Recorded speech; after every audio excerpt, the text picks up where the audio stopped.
నమస్తే, welcome to Disha TV. ముందుగా headlines.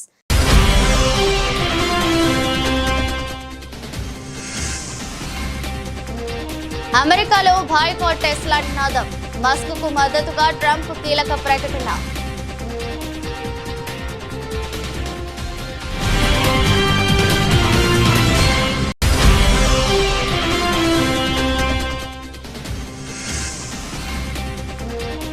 మారిషన్ చేరుకున్న ప్రధాని మోదీ. తన మొత్తం మంత్రివర్గంతో కలిసి ఘన స్వాగతం పలికిన మారిషన్ ప్రధానమంత్రి.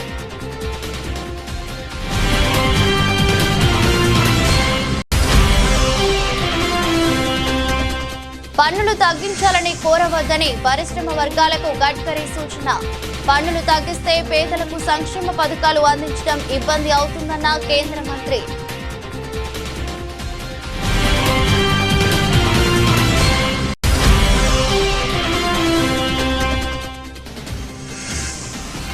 ఔరంగజేబ్ సమాధిని జేసీబీతో కూల్చేయాలన్న మహారాష్ట్ర బీజేపీ ఎంపీ. అయితే సమాధి తొలగింపు చట్ట ప్రకారమే జరగాలన్న ఫడ్నవీస్.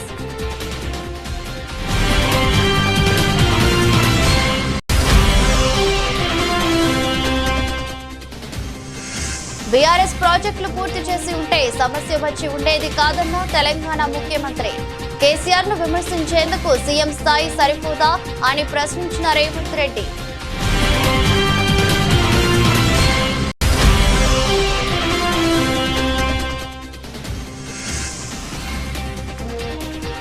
అధికారాన్ని అడ్డుపెట్టుకుని భూ కబ్జాలకు పాల్పడుతున్నారు. హైడ్రా కమిషనర్ కు ఫిర్యాదుల వెల్లువ.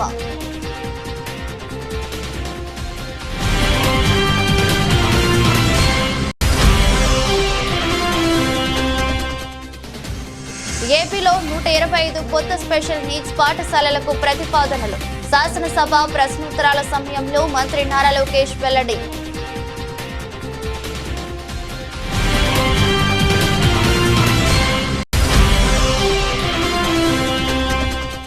బీఆర్ఎస్ చీఫ్ కేసీఆర్ అధ్యక్షతన బీఆర్ఎస్ ఎల్పీ సమావేశం ప్రారంభం. అసెంబ్లీ బడ్జెట్ సమావేశాలలో అనుసరించాల్సిన వ్యూహంపై పార్టీ ఎమ్మెల్యేలు, ఎమ్మెల్సీలకు కేసీఆర్ దిశానిర్దేశం.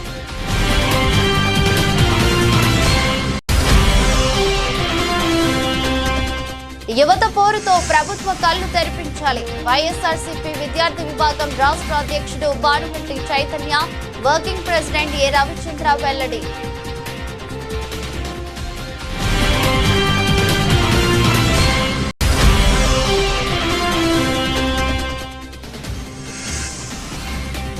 ఎస్ఎల్బీసీ టనెల్లో రోబోతో రెస్క్యూ ఆపరేషన్. అన్వీ రోబోతో టనెల్లోకి వెళ్లిన 110 మంది.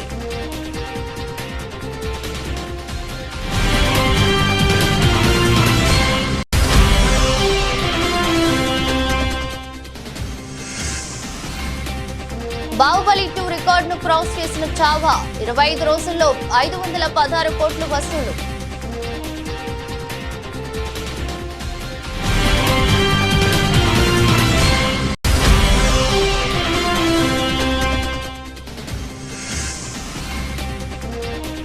ప్రపంచవ్యాప్తంగా స్టాక్ మార్కెట్లు డౌన్. పడిపోయిన Nifty, Sensex trading.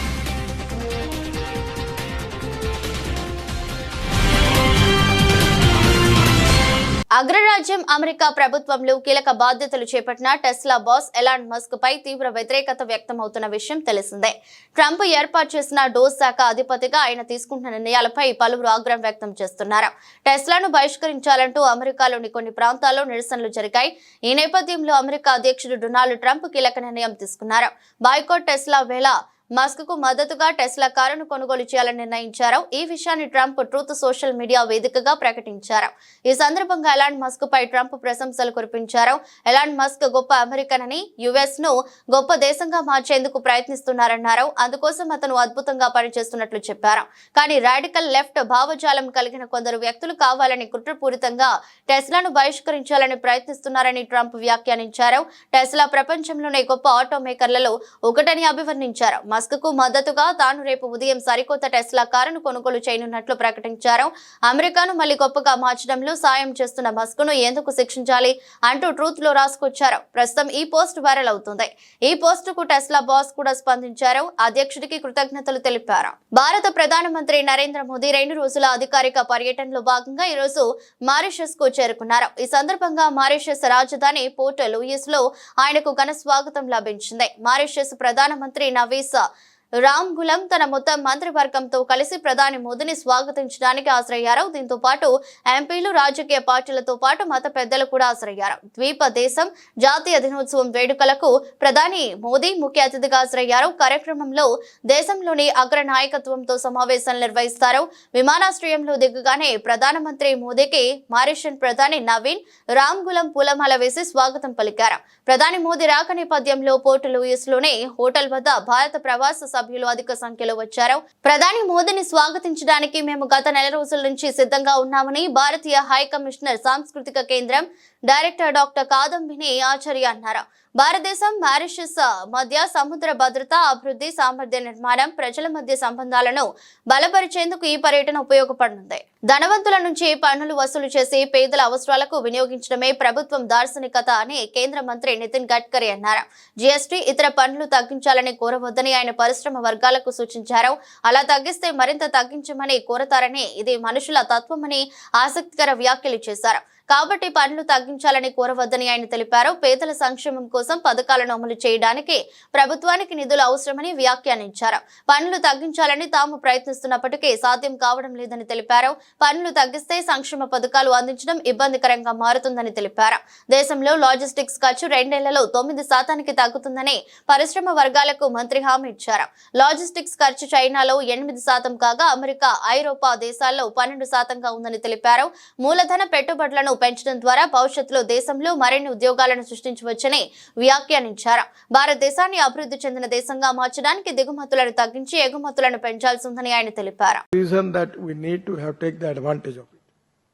I always tell to the people that there are some people who convert problems into opportunities and there are some people who convert opportunities into the problems. So accept the problems as an opportunity. Don't ask for reducing GST and tax. It is to be continuous process which is going on. If we reduce the tax, again you will ask for the more. Because this is the human psychology, that every time we want to make whatever the thing, we want to reduce the taxation. But without taxation also, we cannot run the government. In the welfare state, it is to be vision of the government to take the tax from the people and giving benefit to the poor people. So government has also got their own limitations. And the reason as far as the import tariffs are concerned, it is to be time that we have to reduce the production cost. తెలంగాణలో BRS 10 ఏళ్ల పాలనలో ప్రాజెక్టులు పూర్తయి ఉంటే ప్రస్తుతం నీటి విషయమై ఆంధ్రప్రదేశ్లో సమస్యలు తలెత్తేవి కావని తెలంగాణ ముఖ్యమంత్రి రేవంత్ రెడ్డి అన్నారు. పీసీసీ అధ్యక్షుడిగా ఉన్న సమయంలోనే కేసీఆర్ ను గద్దెదించి తాము అధికారంలోకి వచ్చామని ఆయన స్పష్టం చేశారు. కేసీఆర్ ను విమర్శించేందుకు ముఖ్యమంత్రి స్థాయి సరిపోదా అని ఆయన ప్రశ్నించారు. మందకృష్ణ మాదిగ అంటే తనకు గౌరవం ఉందని ముఖ్యమంత్రి తెలిపారు. అయితే పోటీ పరీక్షల ఫలితాలను రిజర్వేషన్లకు ఎటువంటి సంబంధం లేదని ఆయన తేల్చి చెప్పారు. మందకృష్ణ మాదిగ బీజేపీ నాయకుడిలా మాట్లాడితే ఎలా అని ప్రశ్నించారు. గతంలో ఎప్పుడో విడుదలైన నోటిఫికేషన్లకు ఎస్సీ వర్గీకరణ అంశం వర్తించదని గుర్తించాలని సూచించారు. ఏదైనా చేయాలని చూస్తే న్యాయపరమైన చిక్కులు వస్తాయని ఆయన హెచ్చరించారు. పార్టీ మారినా ఎమ్మెల్యేలు ఏం మాట్లాడుతున్నారో తనకు తెలియదని ముఖ్యమంత్రి అన్నారు. కేటీఆర్, కిషన్ రెడ్డి కలిసి తిరుగుతున్నారని ఆయన ఆరోపించారు. ప్రాజెక్టులకు బడ్జెట్ లో పరిమితమైన కేటాయింపులు ఉంటాయని ముఖ్యమంత్రి పేర్కొన్నారు. అందుకే కేంద్ర ప్రభుత్వాన్ని నిధులు అడుగుతున్నట్లు ఆయన తెలిపారు.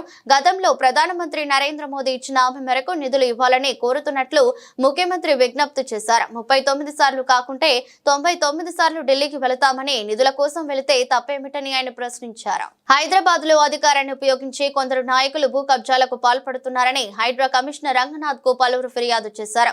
హైడ్రా నిర్వహించిన ప్రజావాణిలో నగరంలోని వివిధ ప్రాంతాల నుంచి వచ్చిన ప్రజలు లేఅవుట్లలో రహదారుల కబ్జాలు, పార్కుల ఆక్రమణలపై ఫిర్యాదులు చేశారు.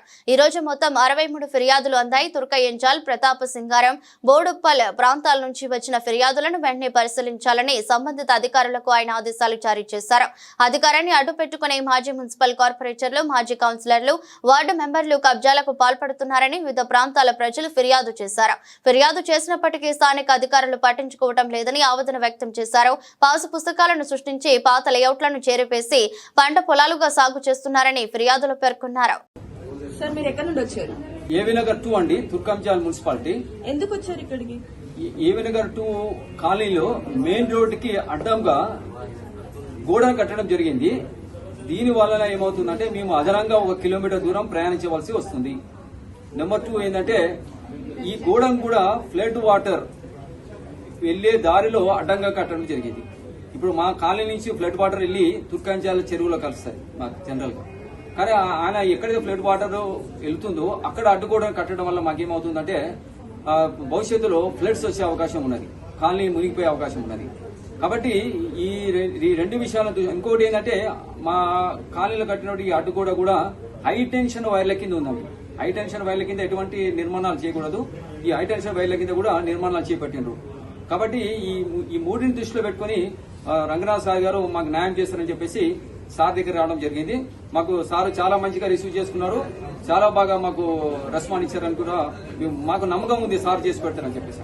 థ్యాంక్ యూ అంటారు. వివిధ రకాల రుగ్మతలకు గురై ప్రత్యేక ఏర్పాట్లు అవసరమైన పిల్లలు ఇంట్లో ఉన్నప్పుడు తల్లిదండ్రులు అనేక సమస్యలు ఎదుర్కొంటుంటారు. వారి అవసరాలను ఆసరాగా తీసుకుని ప్రైవేటు సంస్థలు కొన్ని 50,000 కూడా వసూలు చేయిస్తున్నాయని ఏపీ రాష్ట్ర విద్యా ఐటీ శాఖల మంత్రి నారా లోకేష్ అన్నారు. శాసనసభ ప్రశ్నోత్తరాల సమయంలో యలమంచిలి ఎమ్మెల్యే సుందరపు విజయ్ కుమార్ మాట్లాడుతూ స్పెషల్ నీడ్స్ పిల్లలకు టీచర్ అండ్ స్టూడెంట్ రేషియోను మెయింటైన్ చేయాలని కోరారు. వారి కాళ్లపై వాళ్లను నిలబెట్టడానికి అవకాశం ఏర్పడాలన్నారు. అందుకు మంత్రి లోకేష్ సమాధానం ఇచ్చారు. కేంద్ర ప్రభుత్వం రిహాబిలిటేషన్ కౌన్సిల్ ఏర్పాటు చేసి 21 రకాల దివ్యాంగుల్లో 9 రకాల వారికి స్పెషల్ ఎడ్యుకేషన్ ఇవ్వాలని నిర్ణయించింది. వీరి కోసం రాష్ట్రంలో 679 భవిత సెంటర్లు నిర్వహిస్తున్నాం. ప్రతి సెంటర్ కు 2 చొప్పున 1358 మంది టీచర్లు ఉన్నారు. ఈ సెంటర్లలో 41,119 మంది రిజిస్టర్ చేసుకున్నారు. పిల్లలను వారి కుటుంబాలను ఆదుకోవాలనే లక్ష్యంతో ఉన్నాం. సభ్యులతో ఒక కమిటీ వేసి కొత్త టెక్నాలజీ టీచింగ్ పై చర్చించి నిర్ణయం తీసుకుంటామని మంత్రి లోకేష్ అసెంబ్లీలో వివరించారు. బీఆర్ఎస్ అధినేత కె చంద్రశేఖరరావు అధ్యక్షతన మంగళవారం మధ్యాహ్నం 1 గంట సమయంలో తెలంగాణ భవన్లో పార్టీ శాసనసభ పక్షం సమావేశం ప్రారంభమైంది. ఈ సమావేశానికి బీఆర్ఎస్ ఎమ్మెల్యేలు, ఎమ్మెల్సీలు హాజరయ్యారు. బుధవారం నుంచి ప్రారంభం కానున్న అసెంబ్లీ బడ్జెట్ సమావేశాలతో పాటు ఎమ్మెల్సీ ఎన్నికల్లో అనుసరించాల్సిన వ్యూహంపై పార్టీ ఎమ్మెల్యేలు, ఎమ్మెల్సీలకు కేసీఆర్ దిశానిర్దేశం చేస్తున్నారు. బడ్జెట్ సమావేశాల్లో ఎస్సీ వర్గీకరణ, బీసీలకు 42% రిజర్వేషన్లపై బిల్లులు ప్రవేశపెట్టాలని ఈ నెల 6న జరిగిన రాష్ట్ర మంత్రివర్గ సమావేశంలో ప్రభుత్వం నిర్ణయించింది. ఈ నేపథ్యంలో బీఆర్ఎస్ ప్రభుత్వ హయాంలో వాటిపై తీసుకున్న చర్యలపై కేసీఆర్ పార్టీ ప్రజా ప్రతినిధులకు వివరించి అందుకు అనువైన కార్యాచరణపై దిశానిర్దేశం చేయనున్నారు. రాష్ట్రంలో వ్యవసాయ రంగం, రైతాంగం ఎదుర్కొంటున్న సమస్యలను సభ దృష్టికి తీసుకెళ్లే కార్యాచరణ, తదితర అంశాలపై కూడా మార్గనిర్దేశం చేయనున్నారు. మొఘల్ చక్రవర్తి ఔరంగజేబ్ సమాధిని తొలగించాలన్న డిమాండ్ కు మహారాష్ట్ర ముఖ్యమంత్రి దేవేంద్ర ఫడ్నవీస్ మద్దతుగా మాట్లాడారు. ఛత్రపతి సంభాజీ నగర్ జిల్లాలోని కులాబాద్ లో ఉన్న ఔరంగజేబ్ సమాధిని తొలగించాలని, అయితే ఇది చట్ట ప్రకారమే జరగాలని అభిప్రాయపడ్డారు. గతంలో కాంగ్రెస్ ప్రభుత్వం ఈ సమాధి ప్రాంతాన్ని ఆర్కియాలజికల్ సర్వే ఆఫ్ ఇండియాకి అప్పగించిందని, దీంతో ఆ ప్రాంతం ఏఎస్ఐ సంరక్షణలో ఉందని గుర్తు చేశారు. కాంగ్రెస్ పాలకులు తీసుకున్న ఈ నిర్ణయాన్ని ఫడ్నవీస్ తప్పుపట్టారు. సీఎం ఫడ్నవీస్ వ్యాఖ్యలపై బీజేపీ సతారా ఎంపీ ఛత్రపతి శివాజీ వంశానికి చెందిన ఉదయన్ రాజే భూసాలే స్పందించారు. ఓ దొంగకు ఏర్పాటు చేసిన సమాధిని తొలగించడానికి చట్టాలతో పనే ముందని సింపుల్ గా ఓ జేసీబీని పంపించి ఔరంగజేబ్ సమాధిని నిలమట్టం చేయాలని కోరారు. ఔరంగజేబ్ సమాధిని సందర్శించి నివాళులర్పించాలని భావించేవారు ఈ శకలాలను తీసుకెళ్లి వాళ్ళ ఇంట్లో పెట్టుకోవచ్చని ఎంపీ తీవ్ర వ్యాఖ్యలు చేశారు. అంతేకాని మరాఠా గడ్డపై ఔరంగజేబ్ ను కీర్తిస్తే ఇకపై సహించబోమని తేల్చి చెప్పారు. ఇటీవల మహారాష్ట్ర అసెంబ్లీలో ఔరంగజేబ్ ను ప్రశంసిస్తూ ఎమ్మెల్యే అబు ఆజ్మీ చేసిన వ్యాఖ్యలపై ఎంపీ ఉదయన్ రాజే భూసాలే తీవ్ర ఆగ్రహం వ్యక్తం చేశారు. ఛత్రపతి శివాజీ, రాజమాత జిజావు ఛత్రపతి संभाजी महाराजुలను కించపరిచేలా మాట్లాడితే ఊరుకునేది లేదని స్పష్టం చేశారు. गुरु तेग बहादूरजींनी देखील स्पष्टपणे सांगितलं की माझा धर्म जर तुम्ही बदलून दाखवला तर माझी संपूर्ण कॉम धर्म बदलेल, पण माझा तुम्ही बदलू शकत नाही. अत्यंत अनन्वित छळ त्यांचा करण्यात आला आणि शेवटी ते शहीद झाले. त्यामुळे देव, देश आणि धर्माकरता या ठिकाणी आपल्या संस्कृतीला वाचवण्याकरता ही शहादत त्यांची होती आणि म्हणूनच हा 350वा जे त्यांचं वर्ष आहे शहादतचं ते साजरं करण्याच्या दृष्टीनं या ठिकाणी ही संगत होते आणि मी त्याच्यामध्ये आलो. साहेब, आम्हालाही प्रत्येकाला असंच वाटतं, फक्त काही गोष्टी कायद्याने कराव्या लागतात कारण ती संरक्षित आहे. जुन्या काँग्रेसच्या काळामध्ये ఏఎస్ఐचं సంరక్షణ మియాలయ. నిజామాబాద్ పసుపు రైతుల ఆందోళనలు ప్రభుత్వానికి కనిపించడం లేదా అని రేవంత్ రెడ్డి సర్కార్ను వీఆర్ఎస్ ఎమ్మెల్సీ కవిత సూటిగా ప్రశ్నించారు. ఎన్నికలకు ముందు ఎన్నో మాయమాటలు చెప్పిన కేంద్ర రాష్ట్ర ప్రభుత్వాలు రైతులను ఆదుకోవడానికి మాత్రం ముందుకు రావటం లేదు. క్వింటాలు పసుపుకు 15,000 మేర మద్దతు ధర కల్పిస్తామని ఎన్నికల సమయంలో రాహుల్ గాంధీ రేవంత్ రెడ్డి ఇచ్చిన హామీ ఏమైందని నిలదీశారు. పసుపుకు కనీసం 9,000 రాని పరిస్థితి ఉంటే రాష్ట్ర ప్రభుత్వం గిట్టుబాటు ధర కల్పించడానికి చర్యలు తీసుకోకపోవడం దారుణం. ఇది రైతులను నయవంచన మోసం చేయడమే అని ఎమ్మెల్సీ కవిత ధ్వజమెత్తారు. పసుపు బోర్డు తీసుకొచ్చామని చెబుతున్న బీజేపీ ఎంపీ ధర్మపురి అరవింద్ కనీసం రైతులను పరామర్శించడం లేదు. పసుపుకు ధరలు పెంచుతామని, మరిన్ని ప్రయోజనాలు కల్పిస్తామని పసుపు బోర్డు ప్రారంభోత్సవంలో కేంద్ర మంత్రి బండి సంజయ్ ఇచ్చిన హామీ ఏమైంది? తక్షణమే రాష్ట్ర ప్రభుత్వం 15,000 మద్దతు ధర చెల్లిస్తూ పసుపు పంటను కొనుగోలు చేయాలని డిమాండ్ చేస్తున్నాను అని ఎమ్మెల్సీ కవిత పేర్కొన్నారు. జై తెలంగాణ. ఇవాళ నిజామాబాద్లో పసుపు రైతులు ఉద్యమిస్తున్నటువంటి తీరుని మనం గమనించడం జరిగింది. మొన్న మిర్చి రైతులు అదే తీరుగా ఉద్యమించిండ్రు. కానీ మాటలు చెప్పినటువంటి కేంద్ర రాష్ట్ర ప్రభుత్వాలు ఇద్దరు కూడా మరి రైతులకు ఆదుకోవడానికి ముందుకు రావడం లేదు.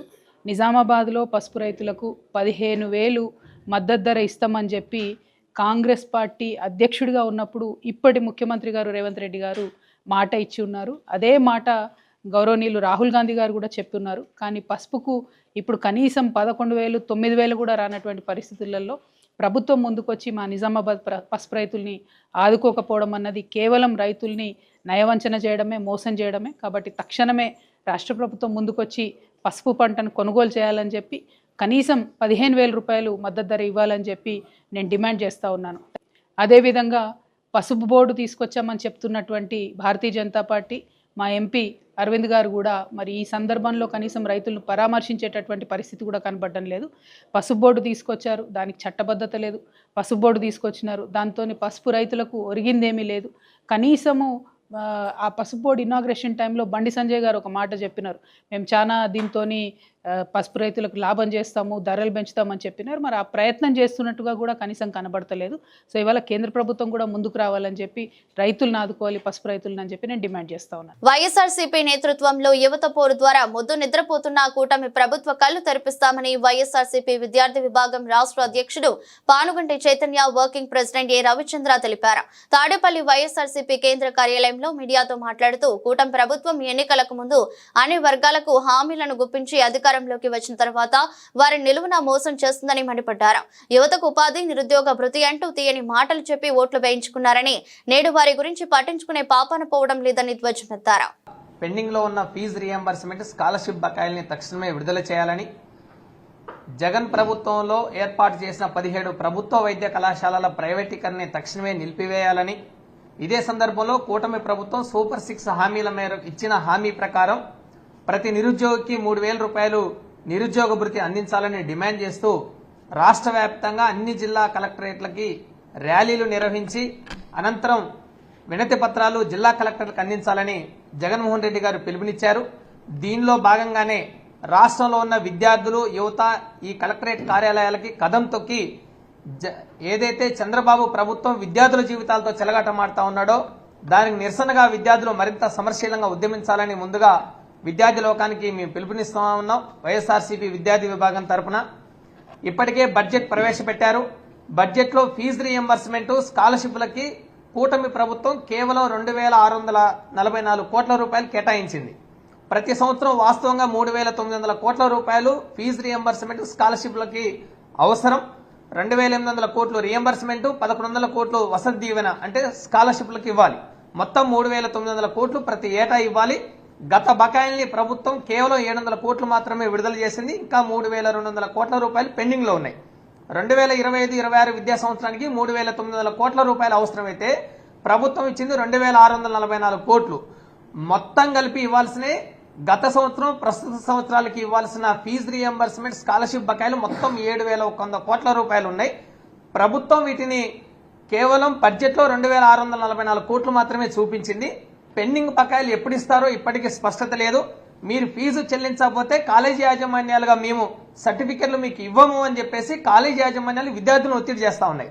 విద్యార్థుల తల్లిదండ్రులు అప్పులు చేసి బంగారం తాకట్టు పెట్టి దోమలపెంట ఎస్ఎల్బీసీ టన్నెల్లో మరో 7గురి ఆచూకీ కోసం రెస్క్యూ ఆపరేషన్ 18 రోజుకు చేరుకుంది. సొరంగం లోపల టీబీఎం మిషన్ ముందు 50 మీటర్లు అత్యంత ప్రమాదకర పరిస్థితి నెలకొంది. అక్కడ రెస్క్యూ బృందాల ప్రాణాలకు ప్రమాదం ఉండటంతో అన్వి రోబోను రంగంలోకి దించారు. మంగళవారం ఉదయం షిఫ్ట్ లో 110 మంది సహాయక బృందాలతో పాటు అన్వి రోబో బృందంతో లోకో ట్రైన్ ద్వారా లోపలికి వెళ్లారు. అన్వి రోబోను ప్రత్యేక వాహనంలో రోబో బృందం మంగళవారం ఉదయం టనల్ వద్దకు చేరుకుంది. రోబోతో పాటు దాన్ని ఆపరేట్ చేసే బృందం లోకో ట్రైన్ ద్వారా లోపలికి వెళ్లారు. సొరంగంలో చిక్కుకున్న 8 మందిలో గురుప్రీత్ సింగ్ మృతదేహం లభ్యమైన ప్రదేశంతో పాటు పక్కన 2 రోజుల పాటు తవ్వకాలు జరిపారు. కేరళ డాగ్స్ జీపీఆర్ సిస్టమ్ ద్వారా గుర్తించిన D1, D2 ప్రదేశాలలో సింగరేణి కార్మికులు, రైట్ హోల్ మైనర్లతో పాటు ఇతర బృందాలు సహాయక చర్యలు చేపట్టినా మిగిలిన 7గురి ఆచూకీ లభించడం లేదు. దీంతో లోపల చివరి పాయింట్ వద్ద రెస్క్యూ టీం బృందాలు వెళ్లడానికి పరిస్థితి అత్యంత ప్రమాదకరంగా ఉండటంతో అక్కడేమైనా మృతదేహాలు లభించే అవకాశం ఉందని భావిస్తున్నారు. దీంతో హైదరాబాద్ కు చెందిన అన్వి రోబోతో నిపుణులు రెస్క్యూ ఆపరేషన్ లో భాగంగా లోపలికి వెళ్లారు. 13.200 కిలోమీటర్ల వరకు లోకో ట్రైన్ ద్వారా చేరుకుంటారు. అక్కడ నుండి 13.850 కిలోమీటర్ల వరకు కాలినడకన శిథిలాలు, మట్టి, బురద, 2 ఎస్కవేటర్లు, మట్టి శిథిలాల మధ్య జాగ్రత్తలు పాటిస్తూ చేరుకోవాల్సి ఉంటుంది.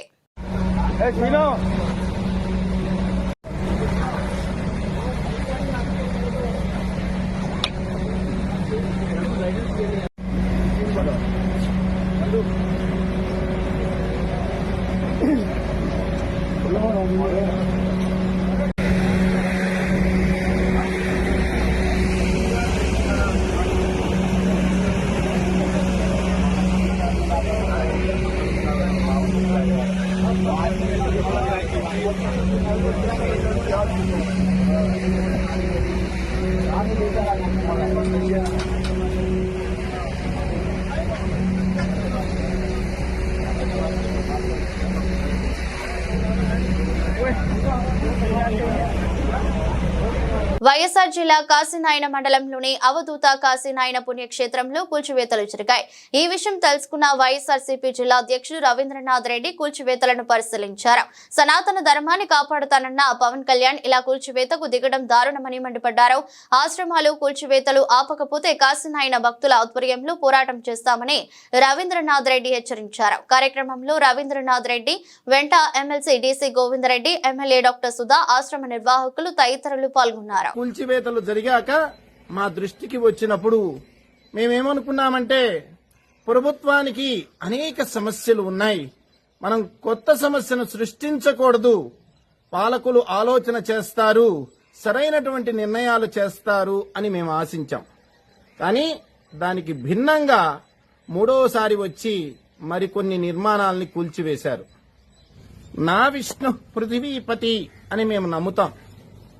పాలకులలో శ్రీ మహావిష్ణువు అంశం ఉంటుందని భావన. అంటే శ్రీ మహావిష్ణువు అంటే స్థితికారుడు అని, పోషించేవాడు, పాలించేవాడు, సంరక్షించేవాడు అని మేము నమ్ముతాం. పాలకులుగా ప్రజల్ని పోషించి సంరక్షించాల్సిన బాధ్యత మీదే. అయితే కడుపున పుట్టినటువంటి బిడ్డలు పట్టించుకోకపోతే, అన్నం పెట్టకపోతే ఆశ్రయం ఇచ్చి వాళ్ళకి అన్నం పెట్టి పోషిస్తున్నటువంటి కాశీనాయన క్షేత్రం మీరు చేయాల్సిన పని చేస్తుంది అని మీకేమైనా కోపం వచ్చిందేమో మాకు అర్థం కాలేదు. అయ్యా, మీరు కూలగొడుతుంది కేవలం నిర్మాణాలని మాత్రమే అని మీరు అనుకుంటున్నారేమో, మాకు తెలియటం లేదు. కానివ్వండి, మీరు కూలగొడుతుంది కేవలం నిర్మాణాలని మాత్రమే కాదు బాబు. కన్నబిడ్డలు భోజనం పెట్టకపోతే అన్నమో రామచంద్ర అని అలమటించకుండా ఆ వృద్ధుల్ని అక్కున చేర్చుకుని అన్నం పెట్టుతున్నటువంటి ఓ మహావృక్షాన్ని మీరు కూలగొడుతున్నారు. ఏ కులం వాళ్ళు వచ్చారు, ఏ ప్రాంతం నుండి వచ్చారు, ఏ మతం వాళ్ళు వచ్చారు అని చూడకుండా అందరినీ అక్కున చేర్చుకుని భోజనం పెట్టేటువంటి జ్యోతిక్షేత్రాన్ని కూల్చడం ద్వారా ఓ సమతా కేంద్రాన్ని విచ్ఛిన్నం చేస్తున్నాము అనే ఆలోచన మీకు కలగలేదా? ఆలోచన చేయండి. ఇటీవల విడుదలైన బాలీవుడ్ చిత్రం చావా బాక్స్ ఆఫీస్ వద్ద కలెక్షన్ల ప్రపంచం సృష్టిస్తుంది. విక్కీ కౌశల్, రష్మిక మందన నటించిన ఈ చారిత్రక చిత్రం విమర్శలకు ప్రశంసలను దక్కించుకుని రికార్డుల మూత మోగిస్తుంది. లక్ష్మణ్ ఉటేకర్ దర్శకత్వంలో వచ్చిన ఈ చిత్రంలో విక్కీ కౌశల్ ఛత్రపతి శివాజీ తనయుడు సంభాజీ మహారాజ్ పాత్రలో జీవించారు. కాగా చావా చిత్రం తాజాగా బాహుబలి 2 రికార్డును దాటేసింది. రాజమౌళి, ప్రభాస్ కాంబినేషన్ లో వచ్చిన బాహుబలి 2 సినిమా బాలీవుడ్ లో 510 కోట్లు వసూలు చేసింది. ఇప్పుడు ఆ కలెక్షన్లను చావా అధిగమించింది. కేవలం 25 రోజుల్లోనే 516 కోట్లు వసూలు చేసింది. ఓవరాల్ గా బాలీవుడ్ లో అత్యధిక వసూళ్లు రాబట్టిన చిత్రాల్లో చావా 6వ స్థానంలో ఉంది. చావా చిత్రం ఫిబ్రవరి 14న రిలీజ్ అయింది. అమెరికా అధ్యక్షుడు డొనాల్డ్ ట్రంప్ తీసుకుంటున్న వాణిజ్య నిర్ణయాలు ప్రపంచ వ్యాప్తంగా స్టాక్ మార్కెట్లను కుదిపేస్తున్నాయి.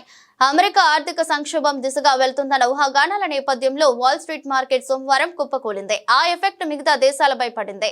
ఇవాళ ఉదయం ఇండియన్ మార్కెట్లపై కూడా ఎఫెక్ట్ చూపించింది.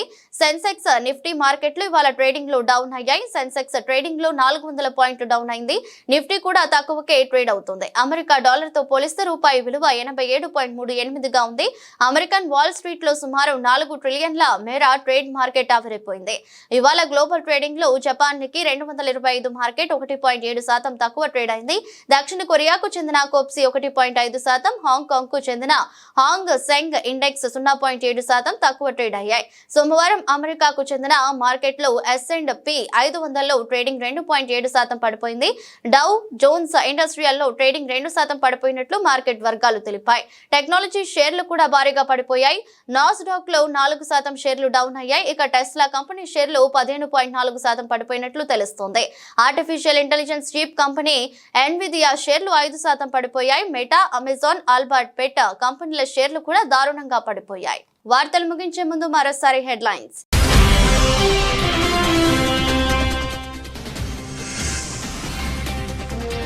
అమెరికాలో బాయ్కాట్ టెస్లా నినాదం. మస్క్ కు మద్దతుగా ట్రంప్ కీలక ప్రకటన.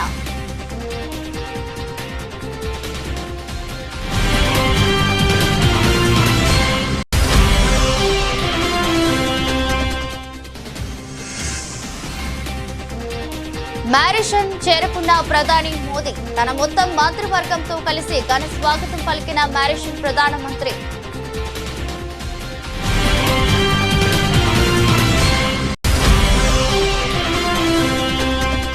పన్నులు తగ్గించాలని కోరవద్దని పరిశ్రమ వర్గాలకు గడ్కరీ సూచన. పన్నులు తగ్గిస్తే పేదలకు సంక్షేమ పథకాలు అందించడం ఇబ్బంది అవుతుందన్న కేంద్ర మంత్రి.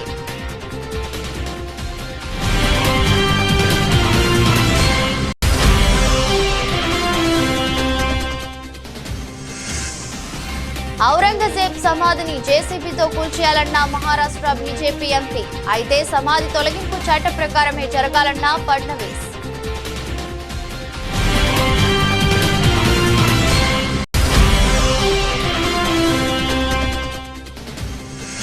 బీఆర్ఎస్ ప్రాజెక్టులు పూర్తి చేసి ఉంటే సమస్య వచ్చి ఉండేది కాదన్న తెలంగాణ ముఖ్యమంత్రి. కేసీఆర్ ను విమర్శించేందుకు సీఎం స్థాయి సరిపోదా అని ప్రశ్నించిన రేవంత్ రెడ్డి.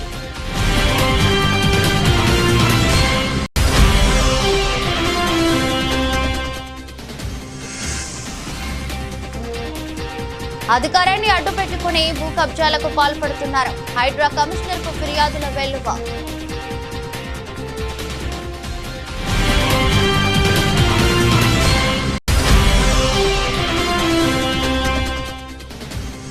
ఏపీలో 125 కొత్త స్పెషల్ నీడ్స్ పాఠశాలలకు ప్రతిపాదనలు. శాసనసభ ప్రశ్నోత్తరాల సమయంలో మంత్రి నారా లోకేష్ వెల్లడి.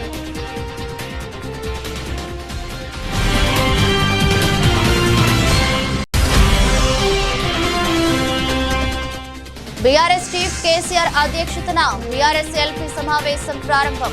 అసెంబ్లీ బడ్జెట్ సమావేశాలలో అనుసరించాల్సిన వ్యూహంపై పార్టీ ఎమ్మెల్యేలు, ఎమ్మెల్సీలకు కేసీఆర్ దిశానిర్దేశం.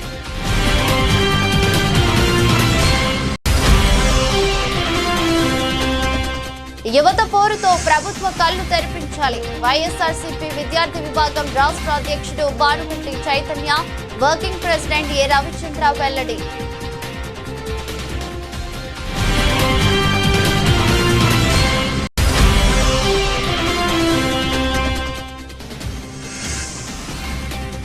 ఎస్ఎల్బిసి టనెల్లో రోబోతో రెస్క్యూ ఆపరేషన్. అన్వి రోబోతో టనెల్లోకి వెళ్లిన 110 మంది.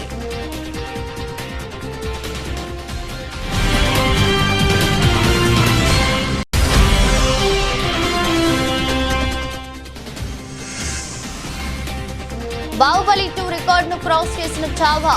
25 రోజుల్లో 516 కోట్లు వసూలు.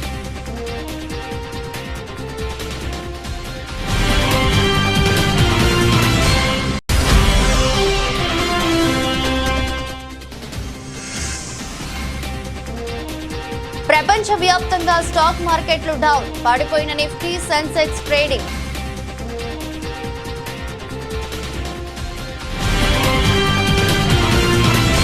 ఇదరస్ట్ బులెటిన్ మరో బులెటిన్ మళ్ళీ కలుద్దాం. అంతవరకు సెలవు. నమస్కారం.